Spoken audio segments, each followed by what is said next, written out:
Welcome back, ladies and gents, for another YouTube video. All in crypto here, and today we are going to be talking about Ripple and XRP. And I'm wondering if there are any of you XRP holders still left out there. It has been a rough ride for the XRP community, but we have previously came out on a number of videos recently and said that we are expecting XRP to do some pretty great things based on the technical structure that it is setting up. And this is likely going to be coupled with fundamentally what's going on behind the scenes with XRP. Now, Brad Garlinghouse, the CEO of Ripple, actually came out the other day and did a Fox News interview. And he spoke about a number of things. He spoke about, and I think he kind of let slip here, or certainly the reporter did, XRP actually being the infrastructure for the new digital world that we are moving towards.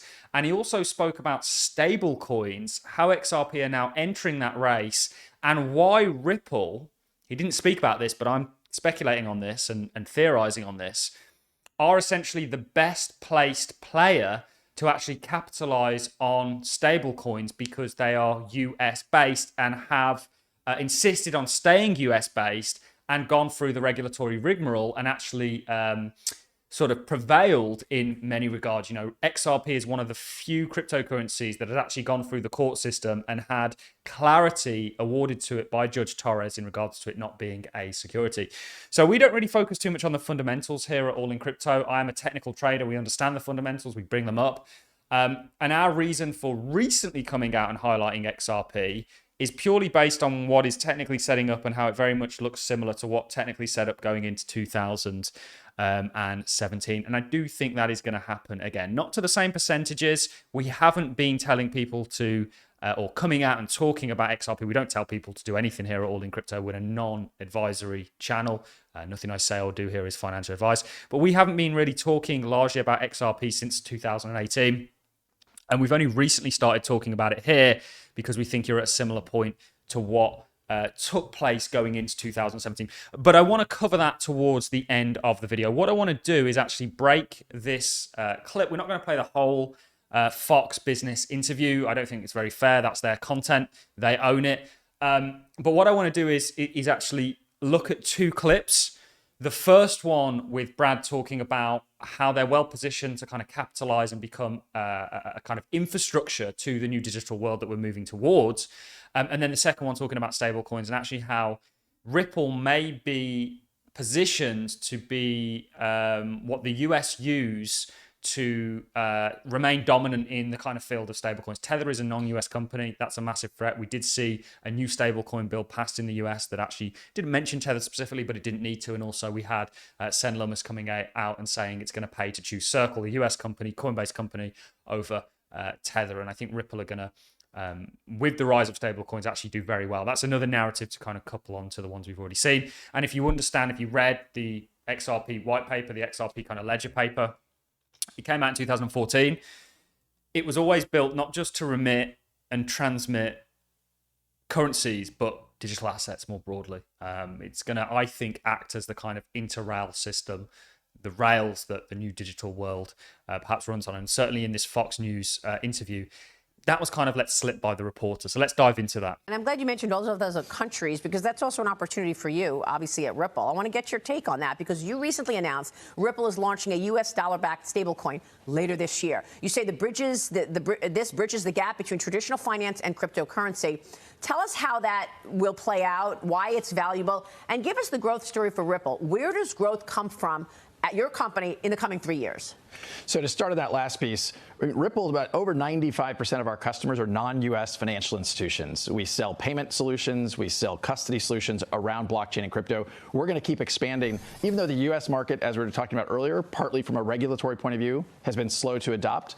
The non-US market has been really, really strong for us. And you're going to be the infrastructure around all of that. That is our goal. And we think that opportunity is huge. We think that's going to be great for Ripple. We think it's going to be great for XRP, which is a digital asset we use.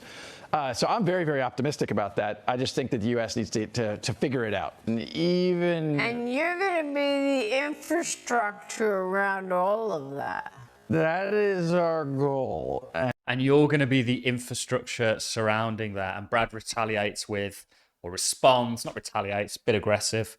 We know what people are like nowadays. We can't really use aggressive words on You can't use aggressive words in life, full stop now. But anyway, besides the point, he basically goes on to say, you know, this is not only going to be great for Ripple, but XRP also as the kind of tool, the apparatus, the technology that's used behind all of this. So I do think there's, you know, we'll look at technicals in just a second, a real fundamental driver of what's going to cause this 2007-esque spike for XRP that we think is technically setting up. Again, we have not been in the ding-dong camp of talking to you guys about it and utterly talking nonsense since 2018.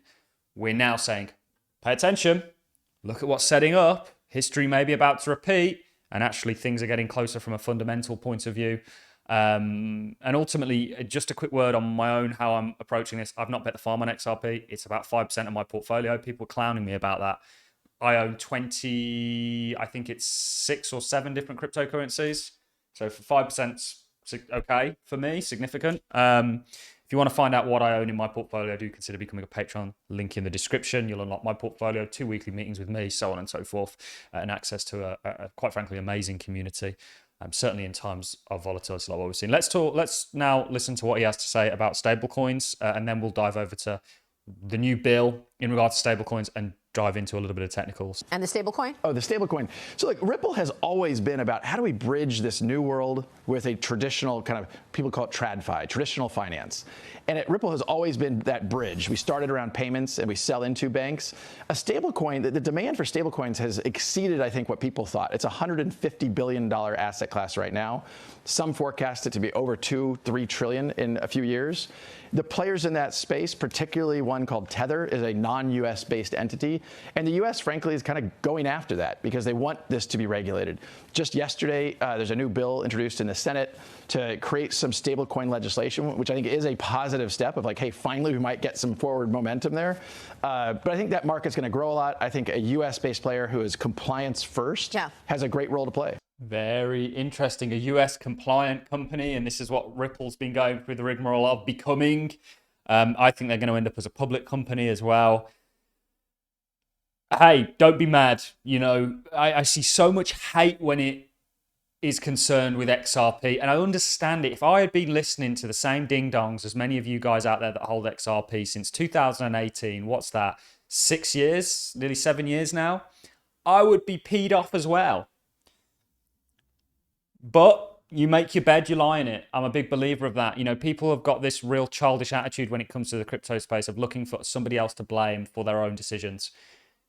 I hope we're all adults, and part of being an adult is being responsible, and you shouldn't discard that when it comes to being an investor. I know a lot of people are new to investing. It's what we try and do here on the channel is help people ease into that, because it's something that even for myself first starting, of course for myself, of course for everyone, it's not something that's inherent and natural to us. Some people find it natural. I wasn't one of those people. It's something you get better at over time, like anything.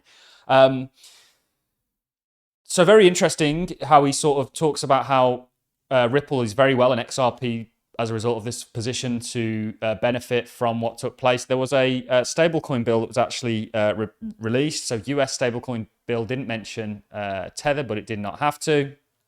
It talks about a number of things. A new bill echoes the payment stablecoin phrasing of the Clarity of Payment Stablecoin Act 2023, currently languishing in the House of Representatives. It goes on to kind of slyly, if you will, mention the US, or it doesn't mention Tether, but it definitely hints at them and them not being a US regulated entity. And of course, you had Senator Lummis come out the other day, who has actually been rather in favor of crypto. I think she's been a friend to it more broadly. She says it'll pay to choose Circle over Tether under US stablecoin proposal. And XRP are now entering that race. They've got the technology and they've got everything in between. To kind of finish things off, so why am I bullish on XRP? Well, it's not to do with the news per se, although I do think that's going to be the driver. It's to do with technically what we're looking at on the charts. 2017 may cometh again, okay? And even in regards to what you're currently doing, you have this little shake. You know, if we look at it on a weekly, we should really have the 2 weekly on here. Is this just a final puke? You know, there's something going on here. Ripple hasn't stayed in the top 10. It hasn't gained all these partnerships, so on and so forth, for it just to become a nothing burger. It really hasn't. And I think you're doing a similar thing here. You're having that kind of last puke before you really start to see some upside. Ripple has underperformed since 2018. There's no doubt about that. Look at it on any chart, by the way. Ripple, XRP, BTC, whatever it is. Again, we understand the frustration. Just don't be mad. Move on. If you're done with XRP, don't watch XRP videos on YouTube. I don't know why people waste their time doing that. Be happy, love life. It's beautiful, it's wonderful. Get on with things. But you can see what we're kind of highlighting here is very much a similar thing taking place. And I have some XRP to be totally transparent for when that potentially does take place. If it doesn't, okay, we've got a basket of other cryptocurrencies that I believe we're going to do very well off of in the layer 1 sector, the smart contract sector, the AI sector, the deep-in sector, so on and so forth. So that is really all I've got for you, ladies and gentlemen. Interesting video. I hope you enjoyed it as much as I enjoyed presenting it. On that note, I'm going to love and leave you. Thank you very much for watching. I look forward to seeing you all in the next one.